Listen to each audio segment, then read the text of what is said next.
Hello दोस्तों, तो कैसे हैं आप लोग। स्वागत है आपका फ्रेश फार्मेसी यूट्यूब चैनल में।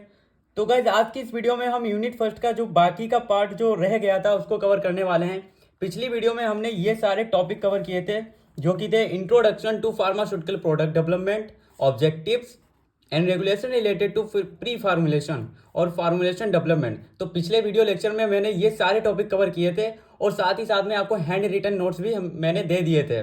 तो अगर आपने वो वाला लेक्चर अभी तक नहीं देखा है तो फर्स्ट लेक्चर इसका देख लेना, बहुत ही इंपॉर्टेंट है। और ये सारे टॉपिक मैंने कवर कर दिए हैं और आज की इस वीडियो में मैं ये वाला टॉपिक कवर करने वाला हूँ जो कि है स्टेबिलिटी असेसमेंट। मैंने आपको पिछले लेक्चर में ये बताया था कि मैं इस यूनिट को 2 पार्ट में ख़त्म कर दूंगा, लेकिन पिछली बार मैंने जो वीडियो बनाई थी वो काफ़ी लंबी हो गई थी, 40 मिनट की हो गई। फिर उसको अपलोड करने में काफ़ी टाइम लगा, कम से कम 4.4 GB की बनी थी, तो पूरा रात जागता रहा। तो इसीलिए मैं अब इसको जो टॉपिक को इस वीडियो में इसी टॉपिक को कवर करूंगा। अगर मैं ये सारे टॉपिक, ये दोनों टॉपिक अगर पढ़ाऊंगा तो वीडियो लेक्चर काफ़ी लंबा हो जाएगा। तो गाइस स्टेबिलिटी असेसमेंट को मैं बिल्कुल आसान भाषा में आपको समझाने वाला हूं और साथ ही साथ में इस वीडियो लेक्चर के बाद मैं आपको हैंड रिटन नोट्स भी बिल्कुल ईजी और सिंपल लैंग्वेज में प्रोवाइड कर दूंगा। आप साइट पे जाके वहां से उसको डाउनलोड कर सकते हो। तो चलिए गाइस वीडियो को स्टार्ट करते हैं। तो सबसे पहले हम जान लेते हैं कि स्टेबिलिटी असेसमेंट होता क्या है। स्टेबिलिटी असेसमेंट का मतलब होता है, असेसमेंट का मतलब होता है किसी चीज़ को चेक करना। तो स्टेबिलिटी की एक बार हम डिफिनेशन पढ़ लेते हैं, फिर उसके बाद में आपको समझाते हैं कि क्या होता है ये। तो stability assessment is an important part of formulation development. कोई भी हम फार्मूलेशन कर रहे होते हैं, कोई भी डोज फॉर्म बना रहे होते हैं, तो उसको बनाने के लिए जो स्टेबिलिटी असेसमेंट होता है बहुत इंपॉर्टेंट होता है। अब क्यों होता है? क्योंकि which checks that how the quality of drug substance और drug product changes with time due to various environmental factors like temperature, humidity and light. Stability assessment में हम क्या करते हैं, कोई भी ड्रग सब्सटेंस या कोई ड्रग प्रोडक्ट होता है तो उसकी हम क्वालिटी को चेक करते हैं। अब जो टाइम जैसे जैसे बीतता जाएगा उस टाइम के अकॉर्डिंग हम उसकी क्वालिटी को चेक करेंगे। और कुछ इन्वायरमेंटल फैक्टर्स हैं जैसे उनकी वजह से जो हमारी क्वालिटी डिग्रेड होती है, तो उन फैक्टर्स को स्टडी करके हम क्वालिटी को चेक करेंगे। जैसे कौन कौन से फैक्टर हैं, जैसे कि टेम्परेचर है, ह्यूमिडिटी है, लाइट है।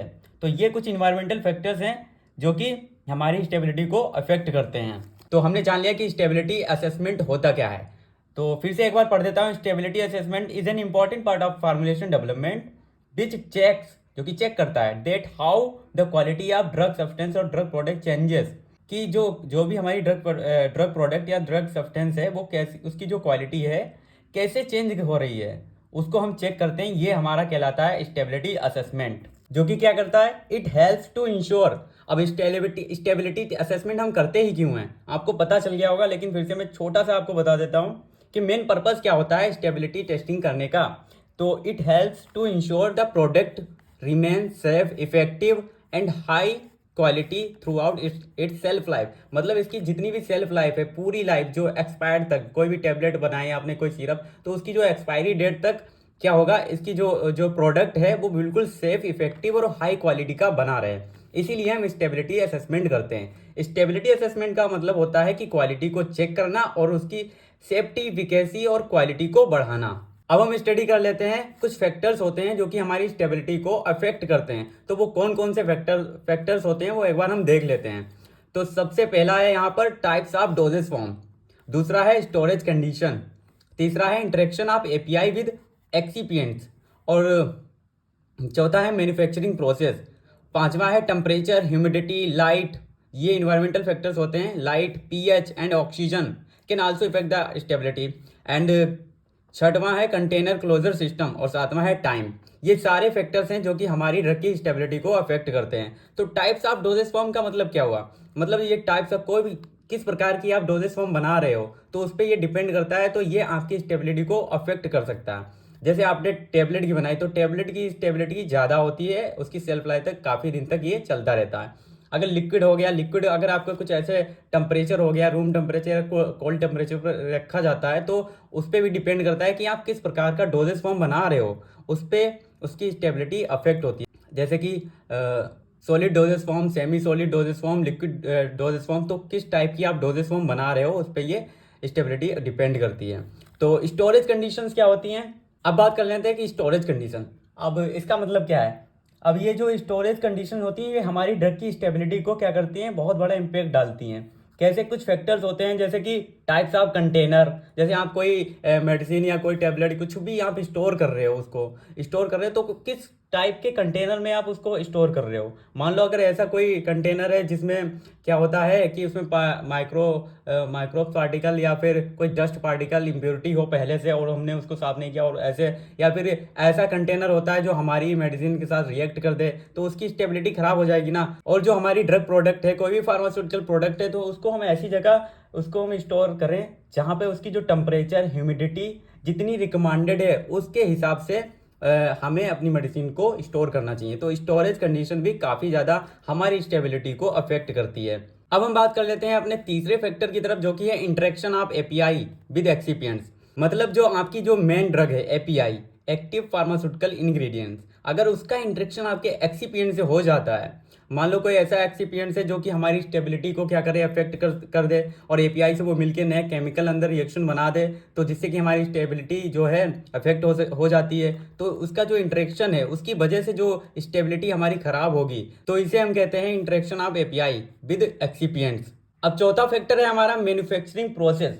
मान लो हम कोई अपनी फार्मूलेशन बना रहे हैं, उसको डेवलप कर रहे हैं, तो सबसे पहले हम उसको मैन्युफैक्चर ही करेंगे।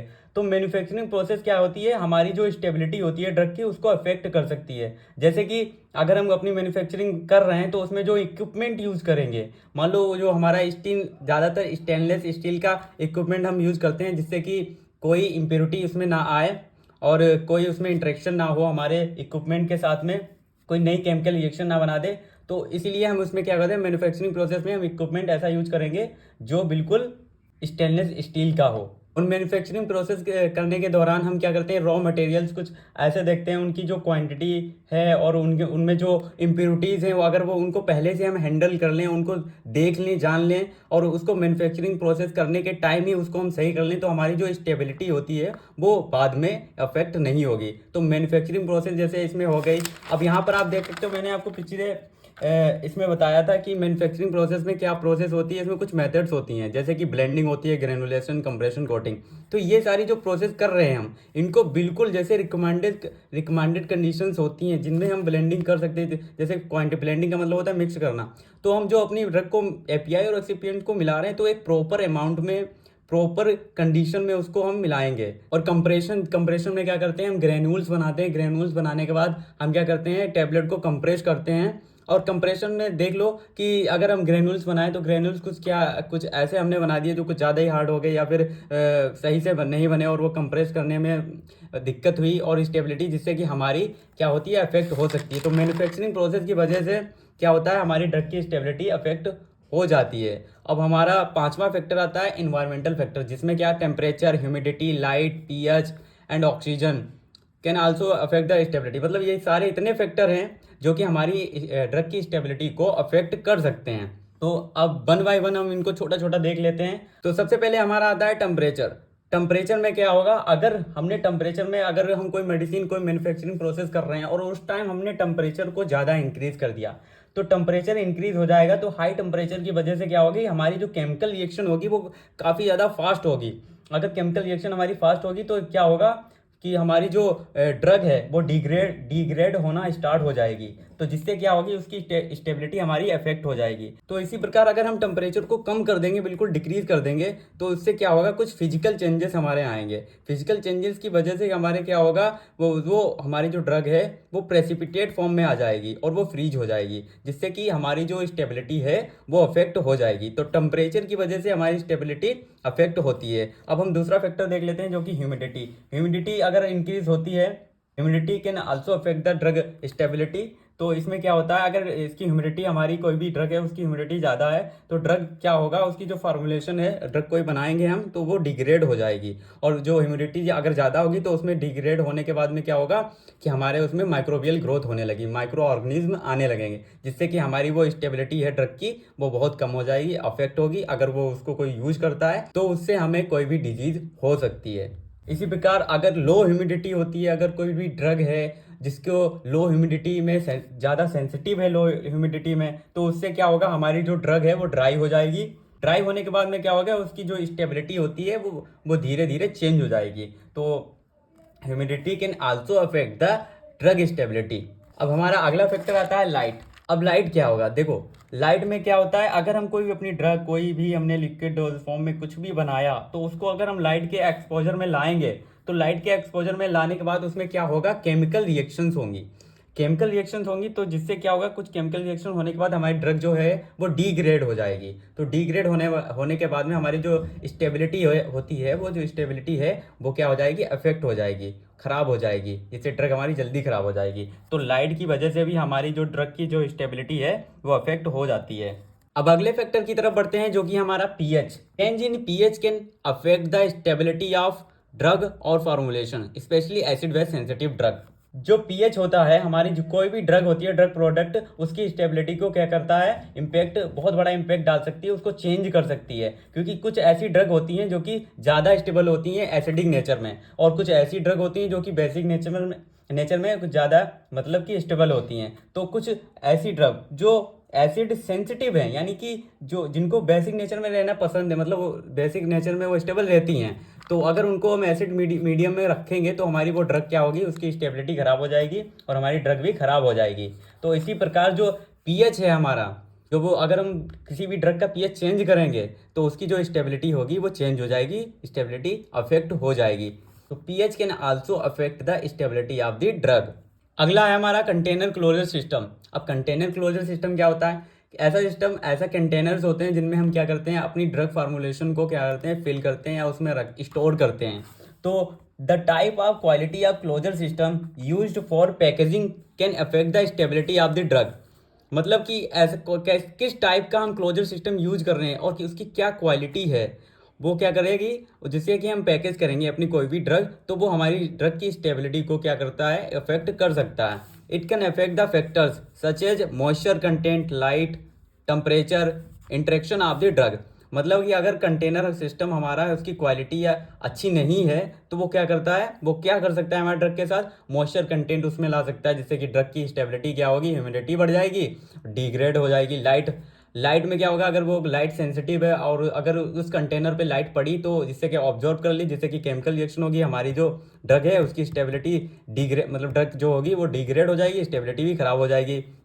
टेम्परेचर, कंटेनर ऐसा ऐसा कंटेनर है आपका कि उसकी जो कंटेनर है वो बहुत ज़्यादा सेंसिटिव है, मतलब उसको आपने धूप या कहीं रखा, कुछ ऐसे हाई टेम्परेचर में रखा और वो जल्दी गर्म हो जाता है, तो जिससे जिससे उसके अंदर जो ड्रग होगी वो वो डिग्रेड हो जाएगी। तो उसकी वजह से क्या होता है कि हमारी जो ड्रग की स्टेबिलिटी है वो खराब हो जाएगी। तो इंटरेक्शन ऑफ द ड्रग, अब जो ड्रग है, कंटेनर के अंदर कुछ ऐसे केमिकल या कंटेनर से कुछ ऐसे केमिकल्स निकल रहे हैं जो कि हमारे ड्रग के साथ रिएक्शन कर रहे हैं, तो हमारी ड्रग को खराब कर देंगे। तो जो कंटेनर क्लोजर सिस्टम है वो बहुत ज़्यादा इंपॉर्टेंट है, जो कि हमारी स्टेबिलिटी को, ड्रग की स्टेबिलिटी को अफेक्ट कर सकता है। तो और अगला फैक्टर है टाइम। टाइम कैसे हमारे जो है स्टेबिलिटी को अफेक्ट कर सकता है, अब देख लेते हैं। ड्यूरेशन ऑफ स्टोरेज और self life can affect the stability. मतलब टाइम किस प्रकार कर सकता है हमारी स्टेबिलिटी को अफेक्ट, कि जो हम अपनी कोई भी मेडिसिन है, कोई भी ड्रग फार्मास्यूटिकल प्रोडक्ट है, उसको अगर हम स्टोर कर रहे हैं तो उसकी जो स्टोरेज ड्यूरेशन है तो वो हमारी जो है स्टेबिलिटी को अफेक्ट कर सकती है। It can cause increase degradation और changes in the drug properties.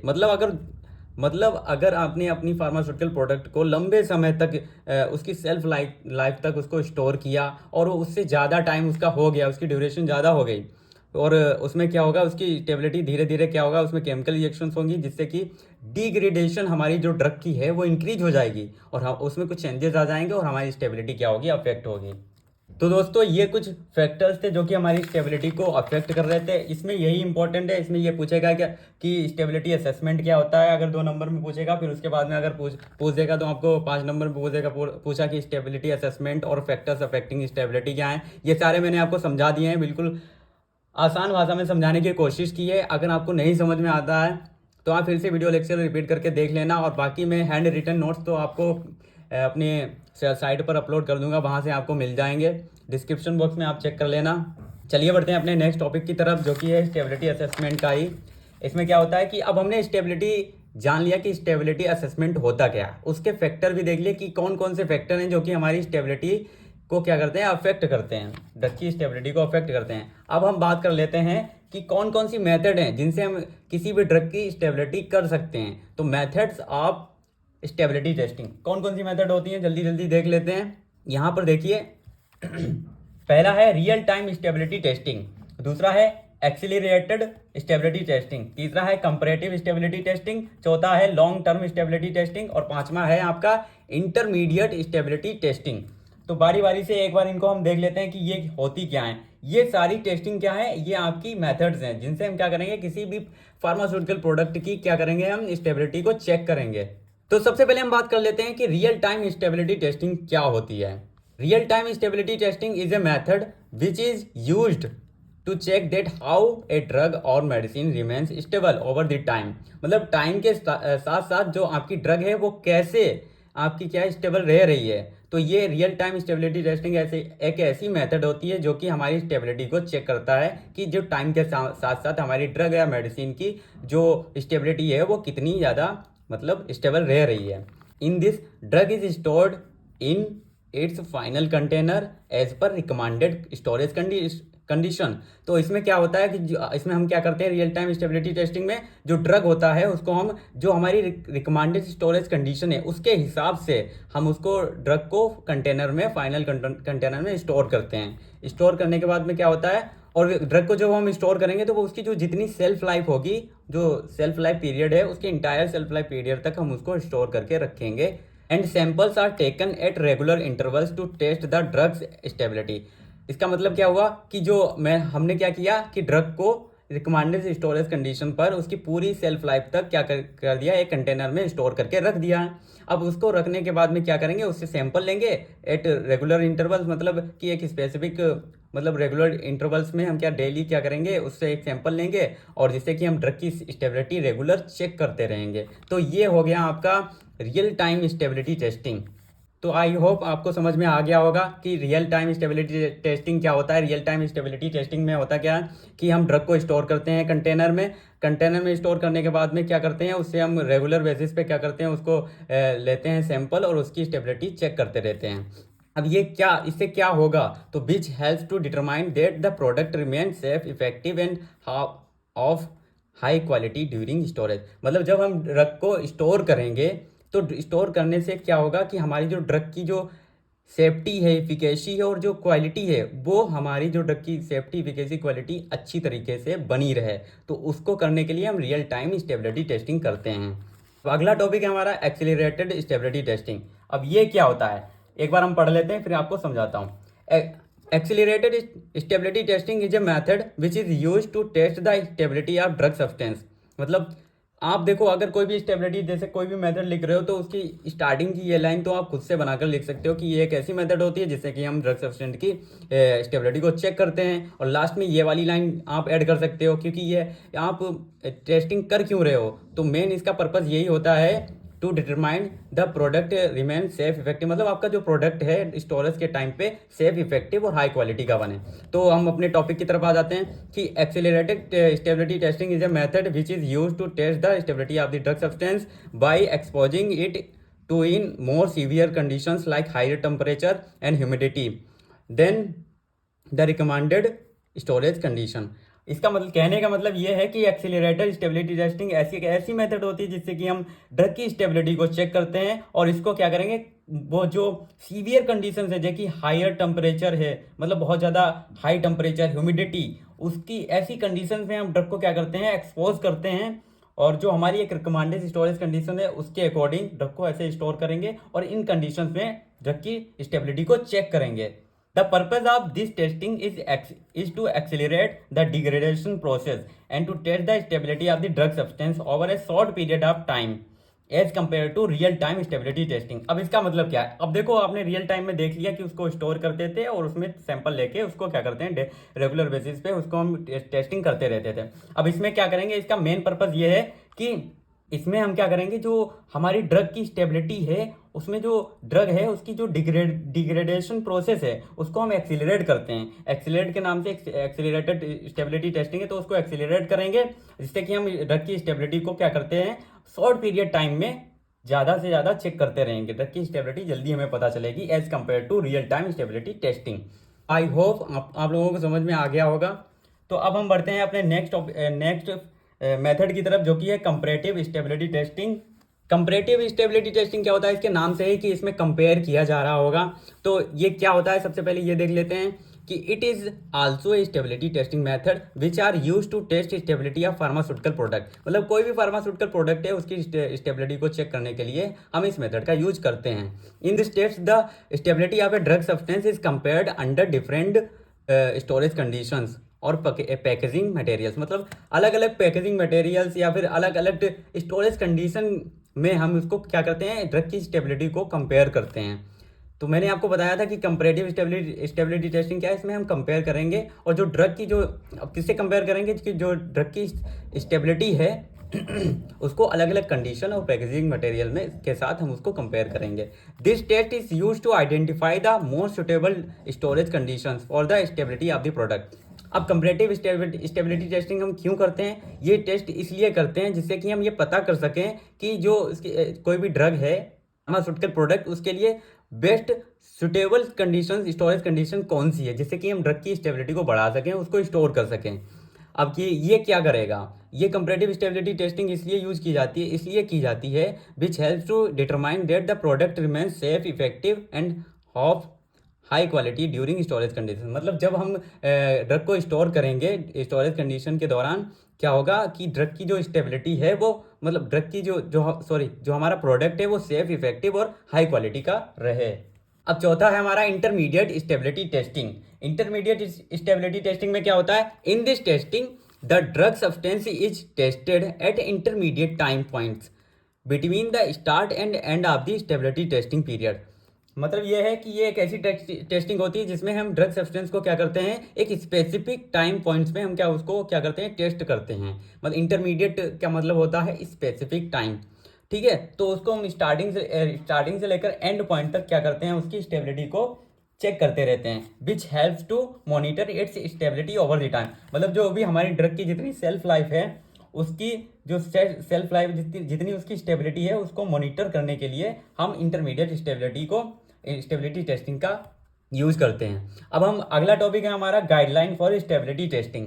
Guys मैंने आपको पिछली वीडियो में बताया था कि ये जो मैं कुछ स्टेबिलिटी टेस्टिंग के लिए कुछ गाइडलाइन बता रहा हूँ, तो इसको बहुत ध्यान से, इंपॉर्टेंट है बहुत, इसको याद रखना। तो पीछे अगर आपने पिछले वाला लेक्चर नहीं देखा है तो वो जरूर देख लेना। अगर वो आप देख लेते हो तो आपका ये वाला टॉपिक वहीं पे कवर हो जाएगा और वही वाला टॉपिक आप यहाँ पे लिख सकते हो। मैं आपको दिखा देता हूँ जो मैंने पिछले लेक्चर में क्या बताया था आपको। जो स्टेबिलिटी टेस्टिंग के लिए जो गाइडलाइन दी गई थी, ये वाली गाइडलाइन है, सिर्फ आपको ये वाली गाइडलाइंस याद रखनी है, जो कि मैंने क्या दी थी, बताई थी, ICH guidelines for stability testing of pharmaceutical product. मतलब किसी भी फार्मास्यूटिकल प्रोडक्ट की स्टेबिलिटी टेस्टिंग करने के लिए कौन कौन सी गाइडलाइन दी गई हैं, इसका मैं एक बार ये पढ़ देता हूँ। बाकी आप पिछला लेक्चर देख लेना, आपको स्क्रीन पे थंबनेल दिख रहा होगा, ऐसा लेक्चर मेरा दिख रहा है। नहीं तो आप चैनल पर जाके चेकआउट कर सकते हैं, या फिर मैं डिस्क्रिप्शन बॉक्स में इसको डाल दूंगा, या फिर आई बटन में भी इसको लिंक कर दूंगा। तो सबसे पहला हमारा क्या, मतलब जो फार्मास्यूटिकल प्रोडक्ट है उसकी स्टेबिलिटी टेस्टिंग के लिए कौन सी गाइडलाइन दी गई है, आईसीएच ने गाइडलाइन दी है, जो कि है Q1B stability testing of technological या फिर बायोलॉजिकल प्रोडक्ट। मतलब जो भी हमारे बायोलॉजिकल प्रोडक्ट होंगे उसकी स्टेबिलिटी टेस्टिंग के लिए ये आईसीएच गाइडलाइन दी गई है, जो कि Q1B है। दूसरा है Q1A R2, जो कि stability testing of new drug substance of and product. जो भी न्यू ड्रग, जितने भी न्यू ड्रग सब्सटेंस या प्रोडक्ट हैं, उनकी स्टेबिलिटी टेस्टिंग के लिए ये वाली गाइडलाइन दी गई है। और तीसरी आपकी है Q1C stability testing of climate zones and countries. ये भी मैंने पिछले लेक्चर में काफ़ी आसान भाषा में समझाया, तो उसको आप जरूर देख लेना। इसमें Q1C में ये वाली टेस्टिंग, मतलब इसके लिए गाइडलाइन दी गई है। और चौथा है आपका Q1D stability testing of new doses form. जितनी भी न्यू डोजेस फॉर्म बनती है उनके लिए उसकी स्टेबिलिटी चेक करने के लिए कौन कौन सी गाइडलाइन दी गई है, ये सारा आपका मैंने यहाँ पे कवर कर दिया था।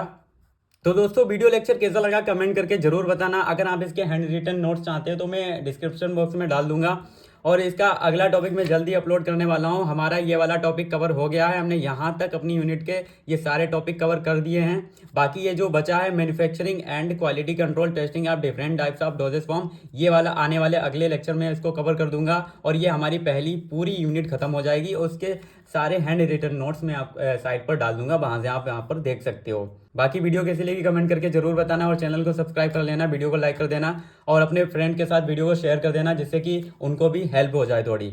और गाइस वीडियो बनाने में काफ़ी मेहनत लगती है, ये नोट्स लिखने में, बनाने में, इनको रिसर्च करने में, इधर उधर से बुक से, इंटरनेट से, सब हर जगह से मैं एक निचोड़ लाता हूँ आपके लिए, तो काफ़ी ज़्यादा मेहनत लगती है, बहुत टाइम लगता है। और इसीलिए वीडियो को लाइक ज़रूर करना और अपने दोस्तों के साथ शेयर करना और चैनल को सब्सक्राइब कर लेना और कमेंट करके ज़रूर बताना।